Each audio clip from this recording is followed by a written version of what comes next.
کہ جنرل احمد شریف چودھری جو ہیں ان کو کیوں یہ کہنا پڑا؟ مطلب واحد وجہ یہی ہو سکتی ہے کہ چونکہ انہوں نے ایک پارٹی کو، ایک سابق وزیر اعظم کو بدنام کرنے کا، ڈسکریڈٹ کرنے کا ایک مشن اٹھایا ہوا ہے. دیکھیں اس کے بعد جو ان کی بات چیت کا جو پوسٹ مارٹم ہوا ہے، جنرل فیض حمید پاکستانی وفد کی قیادت میں کابل میں تھے، اور عمران خان کی حکومت 9 اپریل کو ختم ہو چکی تھی. ٹھیک ہے جی، تو وہ وہاں پہ یہ ٹی ٹی پی کے لوگوں سے ملے. انہیں احساس نہیں ہوتا کہ وہ تو بڑا جلدی ان کا جھوٹ یا ان کی منافقت پکڑی جائے گی. تو اب اس پہ ہم صرف افسوس ہی کر سکتے ہیں. میں حیران تھا کہ اس قوم کی بدقسمتی کیا ہے کہ جس صوبے کی وہ وزیر اعلیٰ ہے، اس صوبے میں بھی میں خیال ہے 70-75% آبادی غربت کی لکیر سے نیچے رہ رہی ہے. 40-45 لاکھ روپے کا انہوں نے جوڑا پہنا ہوا اپنے بھتیجے کی شادی پہ. یہ 60 سال کی خاتون ہے اور اس نے دلہن والا ایک لباس پہنا ہوا ہے. امریکہ کی طرف سے پریشر بڑھے گا تو پھر آئی ایم ایف کی طرف سے بھی پریشر آئے گا. اس کے ساتھ پھر جرمنی، برطانیہ کا وہاں سے بھی جو چلنے والی ہوائیں ہیں پاکستان کی سمت، وہ بھی ناسازگار ہوں گی. تو بحیثیت مجموعی اگر واشنگٹن سے یہ آواز اٹھ گئی تو اور یہ ہوا چل پڑی، تو اس ہوا کا سامنا کرنا پاکستان کے موجودہ حکمرانوں کے لیے، جو کہ مکمل طور پہ جن کا اس وقت ہمارا مالیاتی نظام مکمل طور پہ آئی ایم ایف کے رحم و کرم پہ ہے، ان کے لیے برداشت کرنا مشکل ہو جائے گا کہ 2025 عمران خان کی رہائی کا سال ہوگا. السلام علیکم ناظرین، آپ سیاست ڈاٹ پی کے دیکھ رہے ہیں. سوراب برکت آپ سے مخاطب ہے. ہمارے ساتھ پھر امتیاز گل صاحب موجود ہیں. سر ویری مچ ویلکم. السلام علیکم. جی السلام علیکم.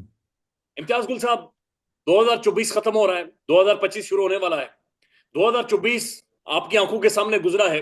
آپ کی اس 2024 کو کنکلوڈ کرتے ہوئے آپ کیا سمجھ رہے ہیں کہ 2024 کے بالکل دروازے پر ہم کھڑے ہیں، ہم کیا لے کر 25 میں انٹر ہو رہے ہیں؟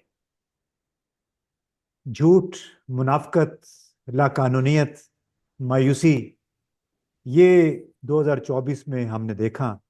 جہاں پہ حقوق انسانی، بنیادی حقوق انسانی پہ بڑی قدغن لگی، اور ہماری عدلیہ بے بس ہوئی، اور پھر ہمارے معصوم شہری تشدد کا نشانہ بنے. نمبرز ابھی بھی ہمارے پاس نہیں ہیں، لیکن منافقت اس لیے کہ یہ واقعات ہو گئے اور اس کے بعد باوجود دعویٰ یہ کیا گیا کہ ہمیں لاشیں تو دکھا دیں، گولی کب چلی ہے. یعنی سینکڑوں افراد جس علاقے میں رہتے ہیں، میں 26 نومبر کی بات کر رہا ہوں، انہوں نے گولیوں کی آوازیں سنی، لیکن ہمارے وہ عطا تارڑ صاحب اور نامعلوم کون کون سے وزیر ہیں، وہ یہ کہتے رہے کہ گولی کا چلنے کا ثبوت دے دیں. تو بے شرمی نہیں کہنا چاہیے، برا لگتا ہے، لیکن بال منہ سے اسی قسم کے الفاظ نکلتے ہیں جب ایسے حالات کا سامنا ہو. تو اب یہی کہہ سکتا ہوں میں کہ یہ بہت بڑی منافقت کا سال تھا، چاہے آپ بین الاقوامی سطح پہ دیکھیں یا قومی سطح پہ دیکھیں.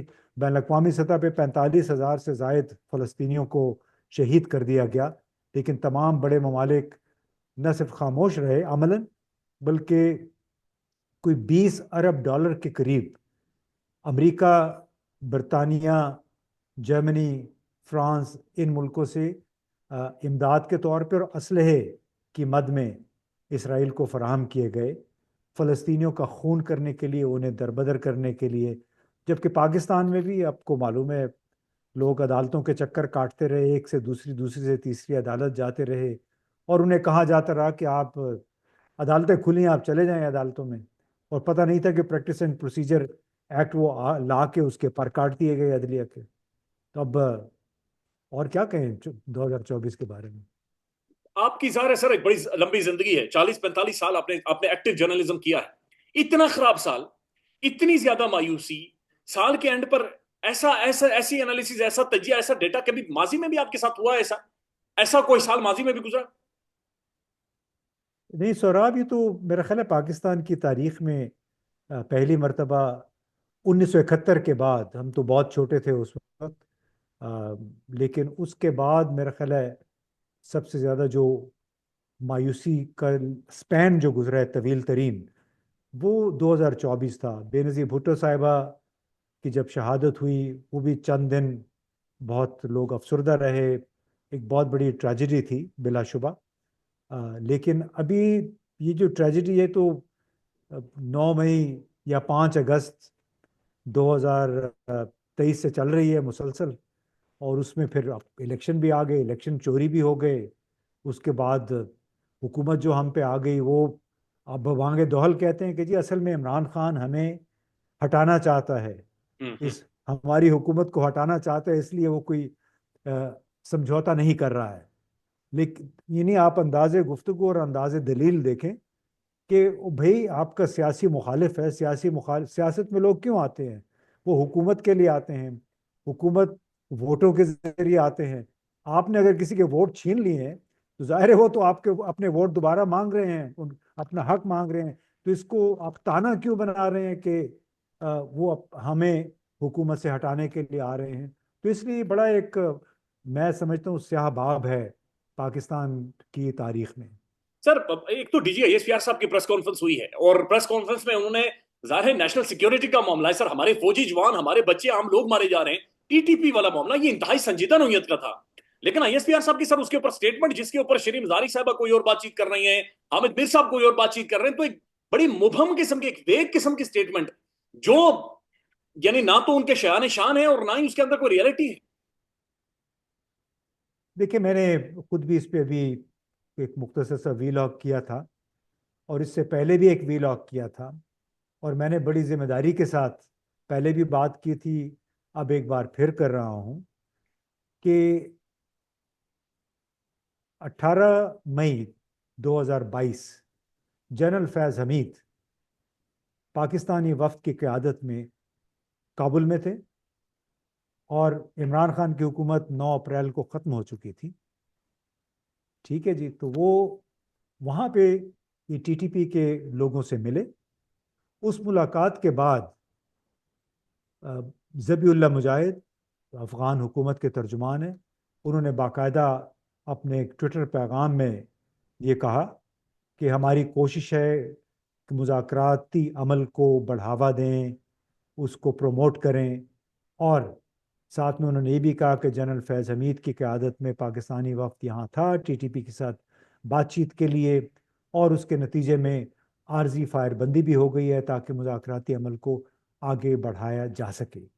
اور یہ رپورٹ تو صرف پاکستانی اخبارات میں نہیں چھپی تھی، میں نے جو ذکر کیا ہے یہ وائس آف امریکہ کی 18 مئی 2022 کی ایک رپورٹ ہے، اس میں یہ کہا گیا تھا۔ تو اور اگر جنرل فیض حمید پی ڈی ایم حکومت کے قیام کے تقریباً 1 مہینہ 10 دن کے بعد کابل میں تھے، تو ظاہر ہے وہ شہباز شریف کی اجازت سے تو نہیں گئے تھے، ان کو تو بھیجا گیا تھا، اس وقت وہ کور کمانڈر تھے پشاور کے، وہ باقاعدہ جی ایچ کیو کی اجازت سے گئے ہوں گے۔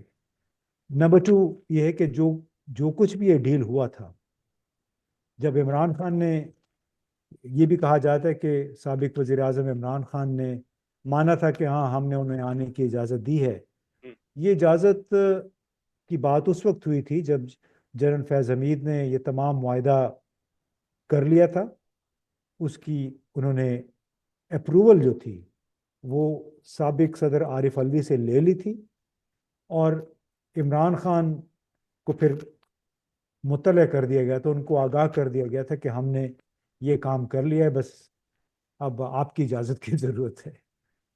تو اب ظاہر ہے وہ پورے آرمی کے انسٹیٹیوشن کو تو بدنام نہیں کر سکتے تھے، اس وقت وہ خود بھی مشکل حالات میں تھے، لہٰذا انہوں نے وہ بات کر لی۔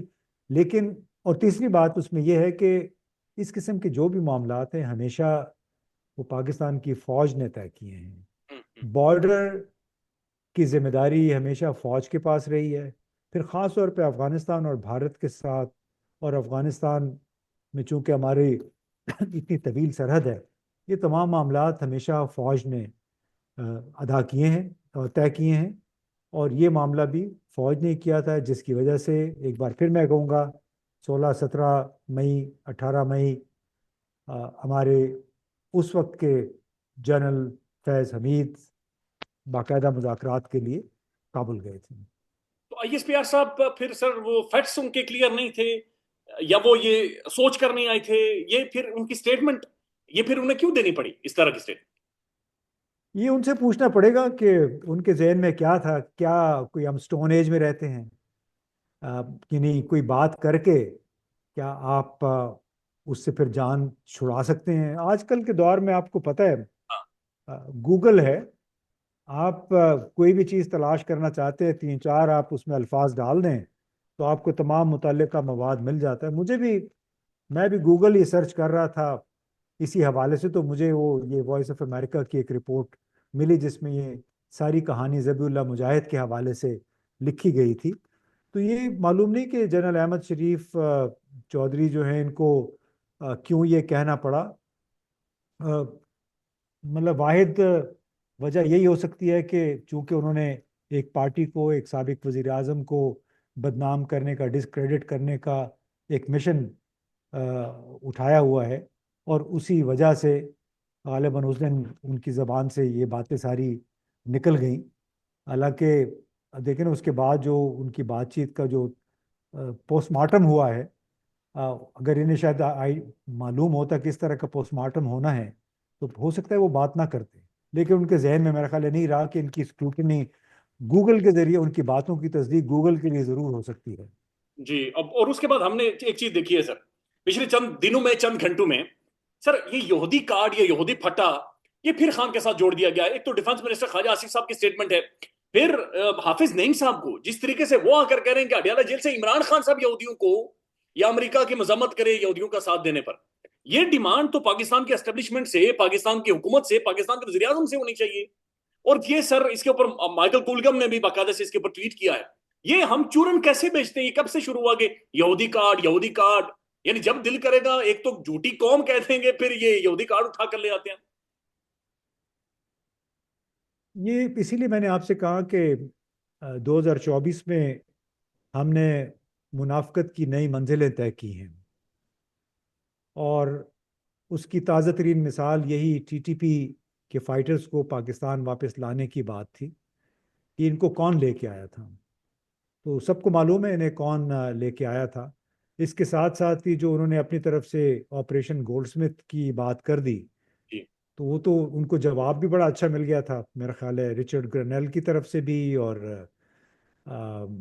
انہوں نے وسیم بدامی کو اپنا جواب دے دیا تھا، اور اس طرح زیک گولڈ سمتھ نے بھی جواب دے دیا تھا کہ بنیادی طور پہ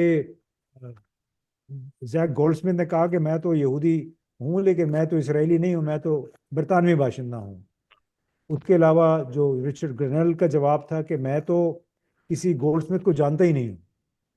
تو آپ نے یہ میرے کھاتے میں کیسے، یعنی ان کا یہ خیال تھا کہ جس طرح گھٹیا پن یا بعض گھٹیا سیاستدان یہاں پہ ہیں جو پیسے کے لیے کچھ بھی کر لیں گے، ویسے ہی امریکی سیاستدان بھی پیسے کی خاطر ایمان بیچ دیں گے۔ وہ نہیں ہے، پیسہ ظاہر ہے وہاں بھی چلتا ہے، لوگ لابنگ کے لیے استعمال کرتے ہیں پیسے، لیکن جس انداز میں انہوں نے یہ بے بنیاد انداز میں، غیر منطقی انداز میں تانے بانے جوڑنے کی کوشش کرتے ہیں لوگ، یہ مجھے سمجھ نہیں آتی کہ ان کو احساس نہیں ہے کہ ان کی چیپنس کا، ان کے ہلکے پن کا جو راز بڑا جلدی افشا ہو جاتا ہے، یا انہیں احساس نہیں ہوتا کہ وہ تو بڑا جلدی ان کا جھوٹ یا ان کی منافقت پکڑی جائے گی۔ تو اب اس پہ ہم صرف افسوس ہی کر سکتے ہیں، بلکہ وہ آپ چونکہ مریم نواز کی آپ نے میرا خیال ہے شروع میں بات کی تھی کہ وہ آج میں کسی اخبار میں دیکھا، وہ چھپا ہوا تھا کہ 40-45 لاکھ روپے کا انہوں نے جوڑا پہنا ہوا اپنے بھتیجے کی شادی پہ۔ ہاں تو میں حیران تھا کہ اس قوم کی بدقسمتی کیا ہے کہ جس صوبے کی وہ وزیر اعلیٰ ہے، اس صوبے میں بھی میں خیال ہے 70-75% آبادی غربت کی لکیر سے نیچے رہ رہی ہے۔ اس غربت خاص طور پہ جنوبی پنجاب میں انتہائی غربت ہے، اور وہ یہ 60 سال کی خاتون ہے اور اس نے دلہن والا ایک لباس پہنا ہوا ہے۔ ان کو تھوڑا سا، اور اگر آپ نے، بڑی اچھی بات ہے آپ کے اپنے پیسے ہیں، آپ ضرور پہنیں، لیکن اس کے لیے آپ کو یہ فوٹو بنوانے کی اور اس کی پھر تشہیر کرنے کی کیا ضرورت ہے؟ یعنی عام عام پاکستانیوں، غریب لوگوں کی جو خواہشیں ہیں ان کے ساتھ آپ کھیلتے ہیں، ان کی خواہشات کو آپ مزید انسائٹ کرتے ہیں اس قسم کے لباس پہن کے. باقاعدہ وہ کیپشن یہ لگا ہوا تھا اس تصویر کے نیچے کہ انڈین ڈیزائنر کا جوڑا، بنایا ہوا جوڑا انہوں نے پہنا ہوا ہے بھتیجے کی شادی پہ. تو یہ شاید، معلوم نہیں، میں تو اسی لیے میں کہتا ہوں کہ جو 2024 کا سال ہے، ختم ہو رہا ہے، سیکنڈ لاسٹ دن ہے اس کا، یہ تصویر صبح دیکھ کے مجھے اور مایوسی ہوئی کہ واللہ عالم ہم اس قوم کو کس جرم کی سزا مل رہی ہے اس قسم کے حکمرانوں کی موجودگی میں. اچھا، میں نے آپ کا جب ٹویٹ دیکھا، چونکہ عموماً آپ ان چیزوں کے اوپر گفتگو بات چیت نہیں کرتے، بلکہ آپ اپنا اوپینین بھی اکثر نہیں دیا کرتے، تو ہم نے جب آپ کا ٹویٹ دیکھا وہ ہم نے شامل بھی کیا اپنی دوسری ویڈیو میں بھی.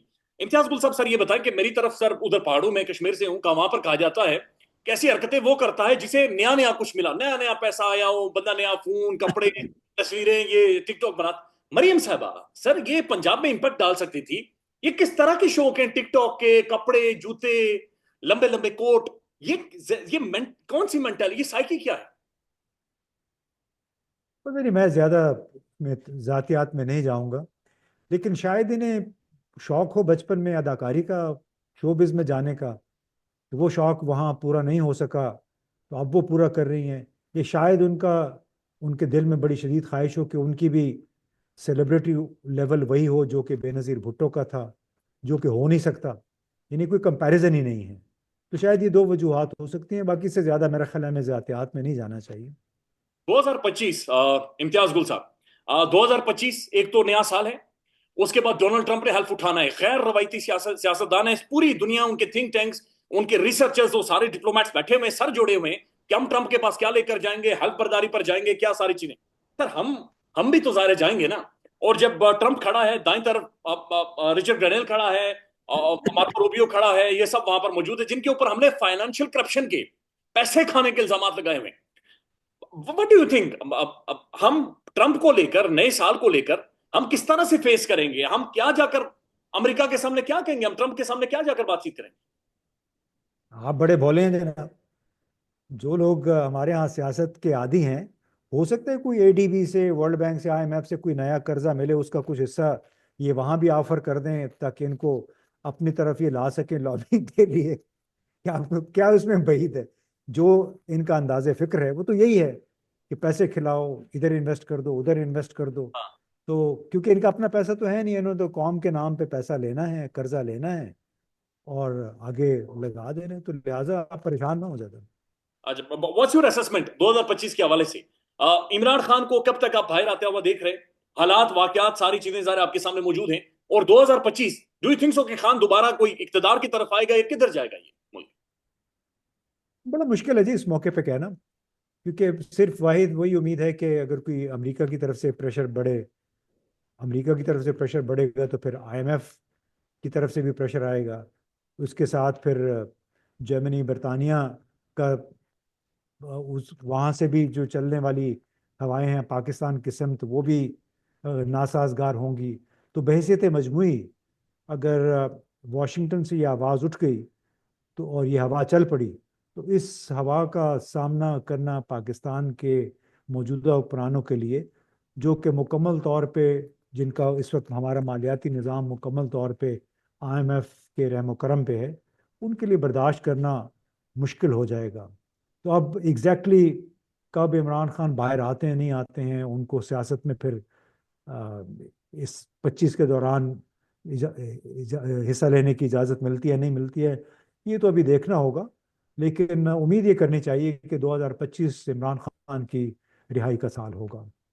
لاسٹ کمنٹ سر، ایک جو رانا ثناء اللہ صاحب نے پروپوزل سامنے رکھا ہے کہ میاں نواز شریف صاحب، زرداری صاحب اور خان صاحب بیٹھیں اور کوئی حل نکالیں، what's your comment on it? اس اسٹیٹمنٹ کے اوپر آپ کا کیا کمنٹ؟ دیکھیے، اس سے ظاہر ہوتا ہے کہ یہ لوگ سب اس بات کا احساس کر چکے ہیں کہ عمران خان کے بغیر یہ تکون، یہ ٹرائنگل جو ہے یہ مکمل نہیں ہے. یعنی جب تک عمران خان اس میں نہیں آئے گا، بھلے وہ